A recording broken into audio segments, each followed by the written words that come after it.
Agora 1h mais 22 minutos, é hora de acelerar por aqui.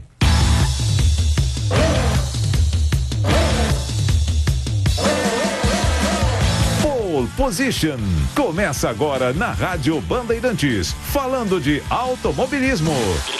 Todas as categorias presentes. Pole Position. Fórmula 1, Indy, Truck, Stock Car, Rallys, Moto Velocidade. Pole Position, seu lugar aqui na Rádio Bandeirantes. Oferecimento Caltabiano, a única concessionária há mais de 95 anos no mercado de automóveis. Mercedes-Benz, a marca que todo mundo confia. E Totality Blindados, liberdade e segurança no seu caminho. Showroom na Avenida 9 de Julho, 5345. Bora, mais 23 minutos, está no ar o Pole Position aqui na Rádio Bandeirantes. Afinal de contas, é fim de semana de Grande Prêmio, o Grande Prêmio da Áustria de Fórmula 1. E temos finalmente uma Pole Position que não seja de um piloto da Mercedes. O Charles Leclerc fez a segunda Pole Position dele na temporada. O Lewis Hamilton, líder do campeonato e provável campeão mundial, será pela 6ª vez. Cravar não dá, mas tudo indica campeão mundial. E é hora de fazer contato diretamente com a pista de Spielberg, na Áustria, com a Juliane Serrazoli. Ô, Juliane Serrazoli, antes de começar com você falando sobre o treino propriamente dito, eu quero entender, e eu tenho certeza que você sabe o porquê, essa cidade onde fica esse circuito, que hoje chama-se Red Bull Ring, né? Pertence à empresa austríaca, era o Österreich, depois mudou para um Ring e depois finalmente para Red Bull Ring. Mas por que era Zeltweg e agora é Spielberg? O Zeltweg era tão mais bonito, mas tão mais bonito. Daqui a pouco eu vou fazer contato aqui com a Juliane Serrazoli. A gente teve um pequeno probleminha aqui na comunicação com ela, mas eu sou um saudosista desse nome da cidade. Era Zeltweg, né? Impressionante, o circuito não mudou de lugar. Ele passou por algumas alterações, né? Mas não mudou de lugar, mudou de nome, como eu disse. Até 95 era o traçado do velho Österreich. E em alemão, que é a língua falada na Áustria, significa circuito da Áustria. Depois passou para Auenring, né, com já um toque reconstruído pelo Helmut Tilke, né, que é o alemão, que é o arquiteto aí de grande parte, de boa parte das pistas da Fórmula 1, e agora chama-se Red Bull Ring. Ô, Juliane Serrazoli, por que Zeltweg não, por que Spielberg e não mais Zeltweg? Era tão mais bonito o Zeltweg, ô Juliane. Boa tarde a você, Ju. Boa tarde, Bernardo. Eu acho que essa você tem que perguntar pro Luiz Fernando Ramos, pro Ico, que é um cidadão, agora ele é realmente um cidadão austríaco. Eu lembro dele falar alguma coisa que eles, a cidade não mudou de lugar, mas que Zeltweg ou Spielberg, na verdade, era um distrito de Zeltweg e depois virou uma cidade. Então é por isso, então não é o circuito que mudou de lugar ou algo do tipo, mas que o Spielberg ganhou status de cidade, o que para mim é bem estranho, porque eu tô aqui, sabe, parece um pouco Minas Gerais, que junta duas casas já é uma cidade. Entendi. É mais ou menos assim por aqui, nessa região. Ô Juliane, pra quem não sabe, né, acho legal a gente falar um pouco sobre isso também, né? Você cobre a Fórmula 1 há muito tempo, viaja para todos os países, todos os circuitos que sediam as corridas da Fórmula 1 na temporada. O pessoal acha que, legal pra caramba. De fato, tem algumas pistas em que a estrutura no entorno é melhor, tipo Singapura, fica no meio da cidade, né? Então, mas tem alguns locais, tipo Silverstone, Manicure não é mais, né? Em Manicure, mas Manicure é assim também. Hoje em Paul Ricard é mais, digamos, civilizado no entorno. É difícil. É difícil também, é? Pô, Ricardo, só tem uma rua que vai e que vem. Só tem uma rua para você chegar, uma rua de acesso ao autódromo. Tem muito problema de trânsito. Nesse ano não teve problema de trânsito, mas é porque ninguém apareceu. Porque teve tanto problema o ano passado que todo mundo ficou meio assim, não vou pagar caro para ir ver o GP e ficar preso 3 horas, 4 horas do engarrafamento, como aconteceu o ano passado. Então, infelizmente, as arquibancadas estavam bem vazias em Paul Ricard, muito em função dessa questão do trânsito. Aqui é um pouco diferente porque o circuito da Red Bull, a Red Bull sabe como fazer as coisas, né? Eu estou aqui falando de uma sala de imprensa maravilhosa, a melhor sala de imprensa do ano, que é toda espelhada, você tem uma visão de toda a pista, até porque a gente está numa montanha, né? Então a gente está no lugar mais alto, eu consigo ver toda a pista daqui, o que é raro. Eu acho não, em nenhuma outra sala de imprensa a gente tem uma visão dessa. E aqui muita gente acampa, Bernardo, e isso atraiu, na verdade, muitos holandeses. Quem assistiu alguma coisinha da classificação que acabou agora há pouco, viu as arquibancadas tomadas de laranja, todo mundo torcendo por Verstappen aqui, porque o pessoal consegue acampar ou traz as suas vans, né? O holandês tem muito isso. Se eles conseguem, aqui a gente está mais ou menos a umas 10 horas de carro da Holanda, eles trazem as suas vans da Holanda e ficam aqui acampados. Então, essa pista, apesar de ser num lugar completamente bucólico, no meio das montanhas, ela tem uma infraestrutura boa para você receber a Fórmula 1.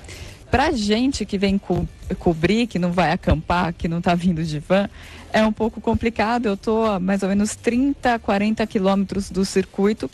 É muito difícil você encontrar hospedagem por aqui, mas aí a gente que se vira, né, Bernardo? O jornalista, ninguém se importa com o jornalista, acho que é o último aí da lista de importância. Mas eu diria que esse GP, entre esses GPs no meio do nada, né, que tem Silverstone, como você falou, Paul Ricard, Hockenheim também é mais ou menos no meio do nada. Eu vou ficar em Heidelberg, que é uma cidade muito bonita, né? Uma cidade, um dos cartões postais da Alemanha. É a cidade do Nelsinho Piquet, né? Onde ele nasceu, né? Exatamente. Mas fica um pouquinho longe da pista também, tem que pegar a estrada. E Spa também, né? Outra corrida que fica no meio do nada. Eu acho que entre essa aqui de Red Bull Ring é que tem a mais infraestrutura mesmo pro torcedor. Eu acho muito legal. Você acampa aí por 3, 4 dias numa região muito bonita da Áustria. Eu acho que se alguém estiver aqui pela Europa nessa época do ano, eu acho que é uma experiência muito legal de se ter. Ô Ju, pra gente encerrar esse papo falando sobre logística nas viagens de cobertura de Fórmula 1, como é que é Suzuka? Porque você pega um voo enorme, chega lá, tem que pegar um trem, como é que funciona em Suzuka no Japão, hein? Bom, em Suzuka, esse ano, por exemplo, eu vou chegar em Osaka, eu não vou chegar em Tóquio, porque é muito mais barato. O trem-bala, porque a corrida, ninguém conhece tanto o Japão, a corrida fica perto de Osaka, perto de Nagoya, mais no centro do Japão. Então, para você vir de Tóquio, você gasta mais ou menos uns $150 de ida só no trem-bala. O trem-bala vai em 2 horas, mas é caro para você chegar até onde é a corrida. Então, eu vou chegar em Osaka, pego um trem, tudo funciona lá com trem, é muito fácil você se movimentar pelo Japão. E daí a gente fica num hotel que é um hotel de mídia, que é reservado pra gente, porque isso é uma dificuldade, você encontrar um hotel lá, porque não tem nada no hotels.com ou no booking.com, eles só funcionam mesmo pro japonês, os sites deles e tal, então é muito difícil. Então a gente fica nesse lugar que a FIA arruma, a federação arruma pra gente, e tem um ônibus que sai desse hotel até a pista. Então a gente acaba sendo mimado um pouco no Japão, senão seria bem complicado. É mais tranquilo, é mais tranquilo. O Quinto Sinal marcou 1h mais 30. Vamos lá, Juliane Serrazoli. Fale sobre o treino e você tem convidados na ponta da linha para falar com a gente sobre esse treino disputado no Red Bull Ring, na Áustria, para o Grande Prêmio da Áustria de Fórmula 1, a 9ª etapa do Campeonato Mundial de Fórmula 1. Bom, já foi uma classificação muito boa e ficou ainda melhor com a notícia, ainda melhor, eu vou dizer, para o campeonato, com a notícia da punição do Lewis Hamilton. Lewis Hamilton vai largar só em 5º lugar. Ele foi punido depois de ele ter atrapalhado o Kimi Raikkonen ainda na primeira parte da classificação. Ele tinha se classificado em 2º, mas vai largar em 5º. Quem fez a pole position foi o Charles Leclerc com a Ferrari. Ferrari andando muito forte aqui, é um circuito com 10 curvas só, então a Ferrari tem um motor muito forte e está falando alto aí o motor da Ferrari. O Sebastian Vettel, o outro piloto da Ferrari, teve um problema justamente no motor, então o motor está falando forte, mas o caso do Vettel acabou tendo um problema sistema pneumático do motor do Sebastian Vettel, ele não conseguiu fazer tempo na última parte da classificação e ele vai só em 9º, mas deve ser bastante rápido na corrida. Então a gente tem uma Ferrari em primeiro e uma Ferrari em 9º. Em segundo lugar, praticamente o dono da casa, né? Como eu já falei, tá cheio de holandês aqui e eles vão com certeza apoiar muito o Max Verstappen, que vai estar em segundo. Vai ser interessante, que vai ser a primeira vez que a gente vai ver essa batalha Leclerc-Verstappen, né? Que muita gente acha, com razão, que é o futuro da Fórmula 1, esses dois pilotos, os dois com 21 anos e já tendo carros muito fortes. E em terceiro lugar vai largar o Valtteri Bottas, o Bottas que ficou atrás do Hamilton praticamente em todos os treinos e estava numa corrida complicada para ele em relação ao campeonato, ganha essa chance aí com a missão do Lewis Hamilton, que vai largar só em 5º. E uma grande surpresa é o Lando Norris, o inglês que de 19 anos, que está fazendo a sua primeira temporada, inglês da McLaren, que vai largar em 4º lugar. Então a gente vai ter Leclerc, Verstappen, Bottas, Norris, Hamilton, Raikkonen, Giovinazzi, Gasly, Vettel e Magnussen, esse é o top 3. E antes dessa punição do Hamilton, eu falei com os 3 primeiros, eu falei primeiro que a gente vai ouvir é o Max Verstappen, que não sabia da punição, mas já estava bastante feliz com o terceiro lugar. Vamos ver o Max? No, well, I think definitely the upgrades to help, and also then getting a bit more out of the engine, just made it a bit better. But also, I think from the setup side, we find a good balance, so that all together helps a lot. Max estava muito feliz. Eu perguntei para ele por que ele foi tão rápido, né? É a primeira vez que ele consegue largar tão bem, e ele disse que foi um pouco das novidades que a Red Bull trouxe para essa corrida, um pouco da atualização do motor Honda, que eles já tinham usado na última corrida, mas agora eles estão conseguindo entender melhor esse motor, e também o acerto do carro. Ele acha que tudo junto aí fez ele conseguir ter uma volta tão rápida, inclusive mais rápida do que o Valtteri Bottas. E aí agora o segundo colocado na classificação, Lewis Hamilton, que larga em 5º. Vamos ouvir o que o Lewis falou. Yeah, I really hope tomorrow I can be in the fight with these guys, and with the two young masters. And I hope that I can be in the fight with them tomorrow, but it really depends what the stewards end up deciding. But I think it could be exciting for the sport to have us all mixed in like that. But either way, I'm going to give it everything I can tomorrow. Bom, o Hamilton falando que de qualquer jeito eu vou dar tudo que eu posso. De qualquer jeito ele está falando porque ele não sabia se ia ter a punição ou não. Mas o que ele falou de interessante é que ele se vê como um piloto velho, experiente, lutando contra os dois jovens, né? Se referindo ao Leclerc e ao Verstappen. Ele está ansioso para ter essa briga aí com esses dois pilotos. Esses dois que são o futuro e ele o presente da Fórmula 1. Lewis Hamilton, que tem 34 anos e já se vê como velho, né? Ele já está há 13 anos na Fórmula 1 e ele vê essa garotada chegando com 20, 21, chegando muito bem. E por fim, o nosso pole position, Charles Leclerc, que estava com um sorriso de orelha a orelha. I think it's very tricky here because if I have a good start, I'm first in the first corner, then the slipstream is quite a big thing here. So it will be all about trying to keep them behind until turn 4, and then hopefully we can have a good race from there. But our race pace is quite strong, so of that I'm happy.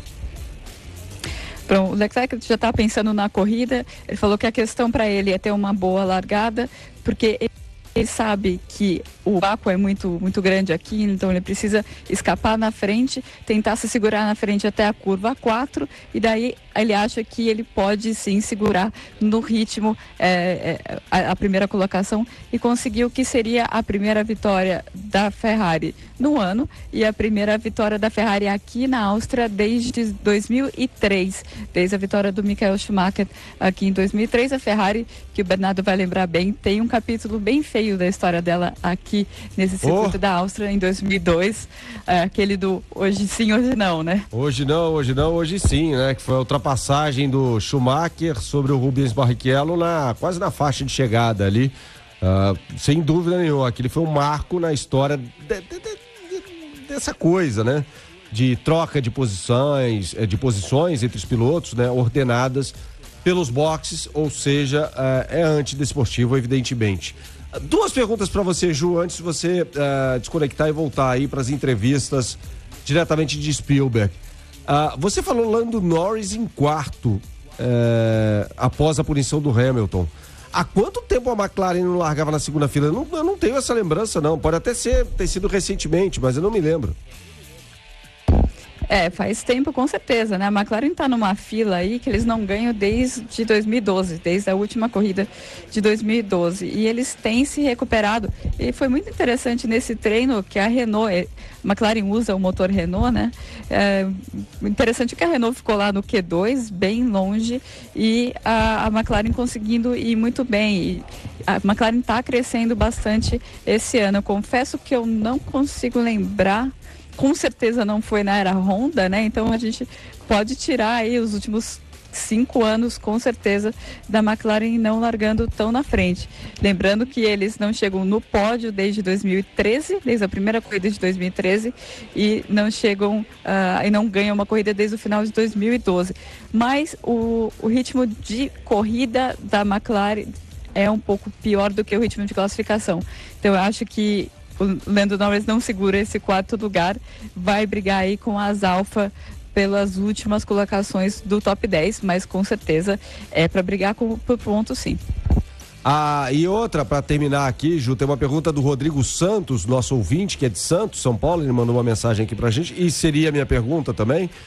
Se alguém se pronunciou, se o Chase Carey, né, que é todo poderoso da Fórmula 1 hoje, tá por aí, falar sobre essa história, né? Ou falando sobre essa história da disputa entre São Paulo e Rio de Janeiro para o GP Brasil de 2021. Bem lembrado, tinha esquecido disso. Eu acabei de falar com o Bernie Eccleston, que é o ex-chefão da Fórmula 1, tá por aqui na Áustria nesse final de semana, ele que às vezes aparece em uma corrida ou outra. E eu falei, Bernie, você conhece muito o Brasil.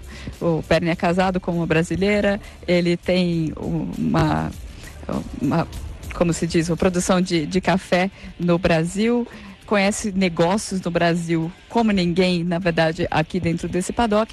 Então, o que você acha dessa história?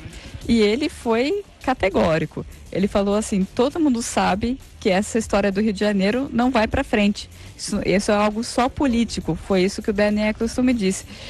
E eu perguntei para ele, bom, mas a Liberty Media, né, que toma conta da Fórmula 1, eles não querem lidar mais com o Tamas, né, que é o promotor do GP em Interlagos. Tamas tem um grande histórico de relação com o próprio Bernie, e existe essa questão também em relação a São Paulo. E ele falou assim, será que a gente precisa realmente substituir ele? Porque ele sabe como fazer, ele sabe quem contratar, ele sabe fazer a coisa funcionar. Eu acho que o que é necessário é encontrar alguém para colocar dinheiro na prova, o que é falta. A única coisa que falta para Interlagos no momento é alguém que pague os 25 a 30 milhões de dólares que todas as etapas têm que pagar. A racing fee, que a gente costuma chamar aqui, é uma taxa anual que todos os GPs pagam para receber a Fórmula 1. E o Brasil, por causa de um acordo que o próprio Bernie costurou com o Tamas para manter o Brasil no calendário, o Brasil não está pagando isso. E esse é o grande problema de Interlagos, encontrar alguém que pague isso. E aí foi justamente por causa desse imbróglio que o Rio de Janeiro entrou com essa proposta, vendo que existia essa possibilidade. Então o que o Bernie me falou agora é que tomara que essa história do Rio de Janeiro ajude o pessoal de São Paulo a acordar, se mexer e encontrar alguém para pagar aí esses 25 a 30 milhões de dólares que todas as outras etapas da Fórmula 1 pagam. Então essa realmente é a situação, né? Não tem muito o que inventar. E o que se fala no paddock, o que sempre estão perguntando para mim em todas as corridas é, e essa história do Rio? Vai para frente essa história do Rio? Muita gente não sabe o que vai acontecer, mas eu tô um pouco com o Bernie nesse lado, assim, é muito mais fácil arrumar esses 20 milhões para a etapa de São Paulo do que construir um autódromo completamente novo em 18 meses no Rio de Janeiro para receber a Fórmula 1 a partir de 2021. Valeu, Ju, agora 1h mais 41 minutos, beijo para você, bom trabalho por aí, tá bom? Muito obrigado, bom trabalho também. Tá aí Juliane Serrazoli falando diretamente da Áustria, que vai sediar a 9ª etapa do Campeonato Mundial de Fórmula 1 amanhã, com o Charles Leclerc da Ferrari largando na pole position. Agora 1h mais 42 minutos, publicidade é informação. Pole Position. Na Rádio Bandeirantes. Oferecimento Caltabiano, a única concessionária há mais de 95 anos no mercado de automóveis. Mercedes-Benz, a marca que todo mundo confia. E Totality Blindados, há 20 anos garantindo liberdade e segurança para seu caminho. Avenida 9 de Julho, 5345. Você conhece a corretora de seguros Caltabiano? Sinta o conforto e segurança da tradicional marca Caltabiano também nos seus seguros. Além da proteção para veículos e frotas, você pode contar com seguros de vida, viagem, residencial, empresarial e muito mais. A corretora Caltabiano trabalha com as melhores seguradoras do mercado para garantir a sua segurança ou da sua empresa. Saiba mais em caltabiano.com.br ou ligue para 11 3664 3000. Corretora de seguros Caltabiano. Nessa marca, você sabe que pode confiar. A gente está muito feliz em trazer uma novidade. A Totality agora conta com uma nova fábrica para blindar o seu carro com tecnologia de ponta. Aqui a prioridade é a sua segurança, mas não esquecemos do seu patrimônio. Sabe aquela roupa sob medida? Pois é, a Totality quer blindar o seu próximo carro sob medida para a sua segurança, seu conforto e para você não perder o prazer em dirigir. Olha para nós no totality.com.br e venha tomar um café no nosso showroom na 9 de julho 5345. No trânsito somos todos pedestres. Eita, Brasilzão gigante. Viver aqui tem das suas, principalmente para quem vive na estrada. Você carrega macaxeira e quando chega no destino, descarrega aipim. Por aqui a abóbora não vira carruagem, vira girimum. Semáforo, para uns é sinal, para outros, farol. Difícil? Que nada. A gente entende cada canto do país e o que cada negócio precisa. Nas estradas fala, a Mercedes-Benz ouve e entende sotaques. Seja gentil, seja o trânsito seguro. Pole Position. Na Rádio Bandeirantes. Oferecimento Caltabiano, a única concessionária há mais de 95 anos no mercado de automóveis. Mercedes-Benz, a marca que todo mundo confia. E Totality Blindados, há 20 anos garantindo liberdade e segurança para seu caminho. Avenida 9 de Julho, 5345.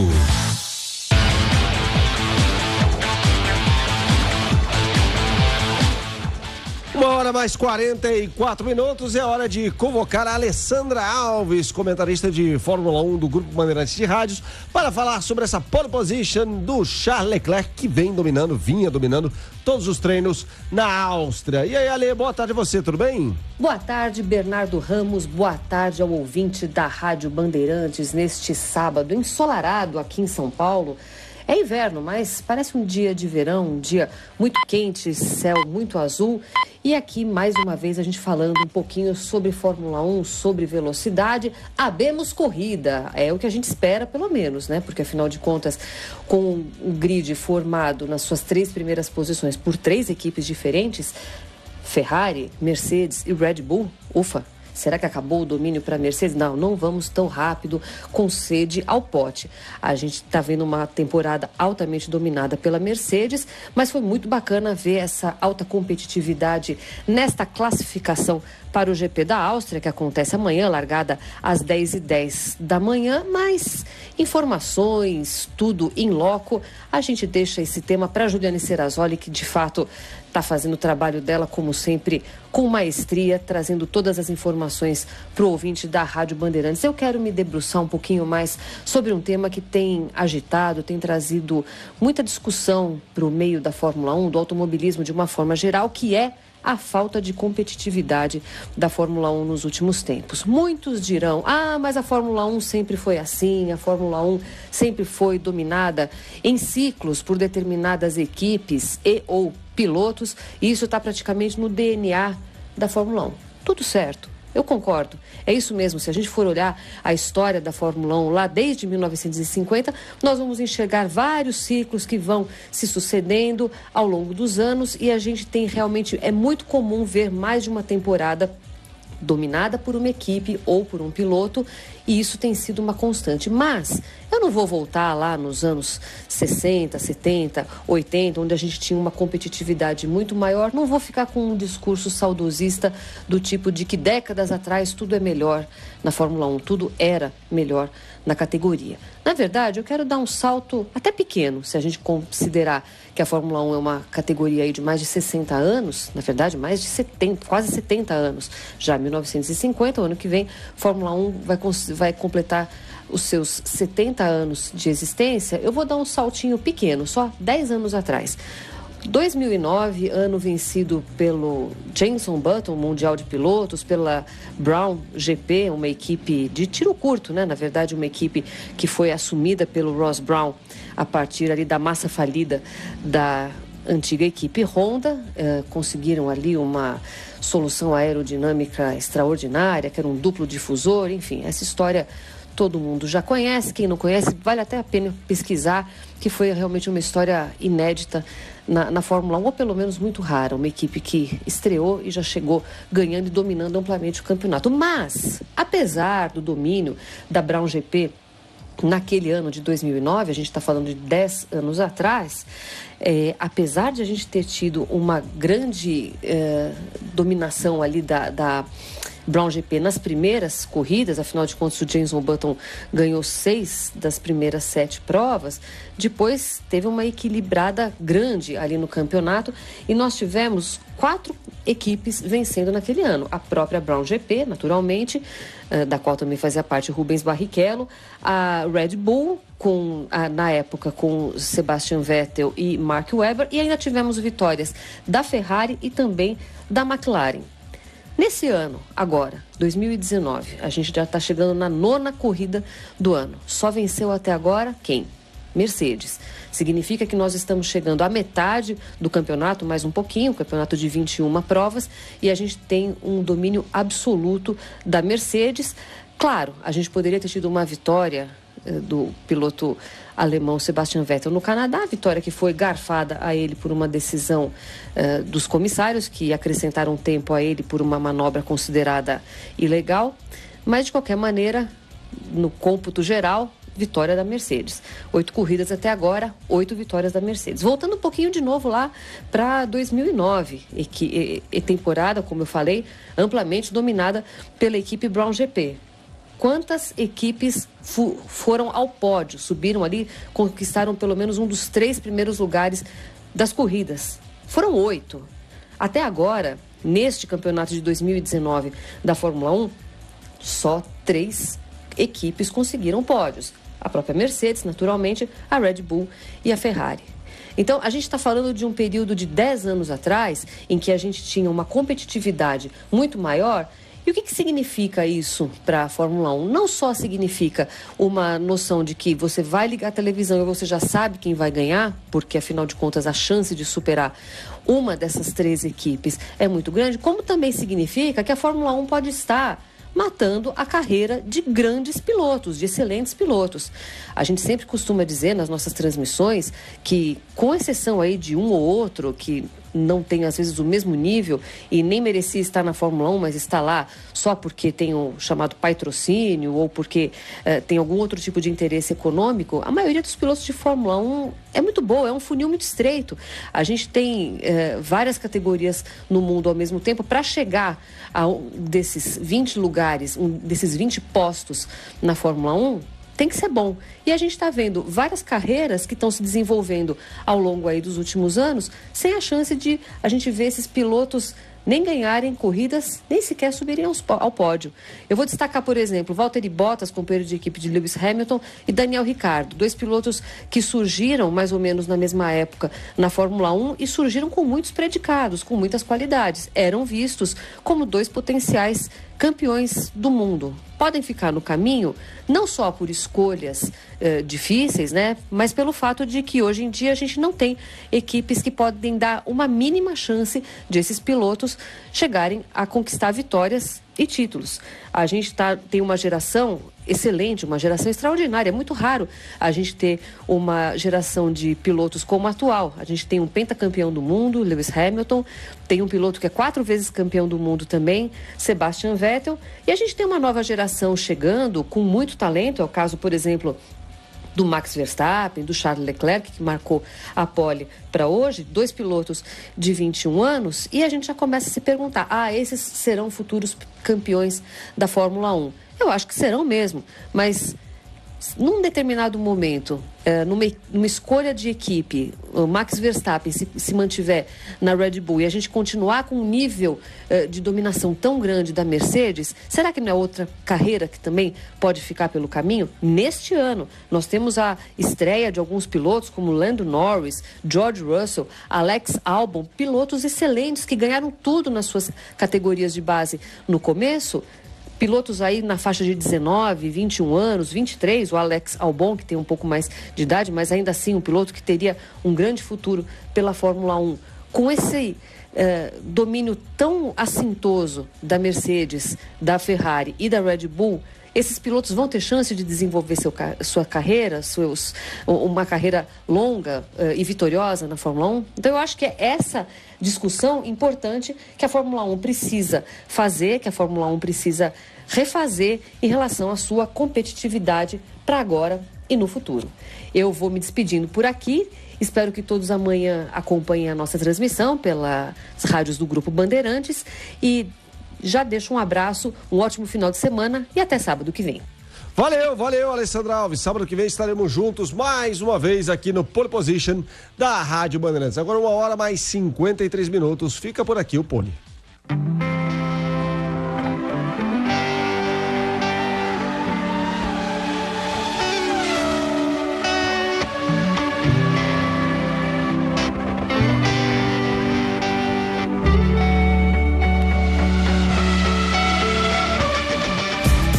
Termina aqui Pole Position, seu lugar na Rádio Bandeirantes. Oferecimento Caltabiano, a única concessionária há mais de 95 anos no mercado de automóveis. Mercedes-Benz, a marca que todo mundo confia. E Totality Blindados, liberdade e segurança no seu caminho. Showroom na Avenida 9 de Julho, 5345.